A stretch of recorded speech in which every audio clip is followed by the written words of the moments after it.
হ্যাঁ, আমি ২৪ তারিখে কোনো উপস্থিত ছিলাম। কারণ ২৫ তারিখে আমাদের একটা প্রোগ্রাম হওয়ার কথা ছিল।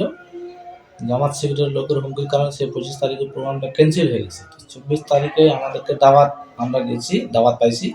২৪ তারিখে আমরা ছোট করে আয়োজন করে ২০-২৫ জন ৩০ জন আয়োজন করে আমরা একটা সংগীত অনুষ্ঠান দেওয়ার কথা ছিল। আমাদের ওই আয়োজন উপলক্ষে কিছু রান্নাবান্নার আয়োজন ছিল। হুট করে দেখি এই সময় জামাত শিবিরের লোক বড় একটা মিছিল নিয়ে রাস্তার উপর দিয়ে সামনে ওনার বাড়ির সামনে একটা রাস্তা আছে, ওই রাস্তার উপর দিয়ে যাচ্ছে। হেজবুত তৈয়দের রাস্তা না ভেঙে দাও, গুড়িয়ে দাও, কাফের মুতাদের রাস্তা না ভেঙে দাও, গুড়িয়ে দাও।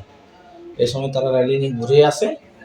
কিছু না বোঝার আগেই তারা আমাদের আসে দরজা টরজা ভেঙে দিয়ে আমাদের এলোপাথারি হামলা চালায় এবং আমাদের মাল সামান গরু বকরি যা ছিল সব কিছু লুট করে নিয়ে যায় এবং ২০-২৫টা মোটরসাইকেল পর্যন্ত আমাদের তারা পুড়িয়ে ফেলে এবং আমাদের ঘরে আগুন ধরিয়ে দেয়।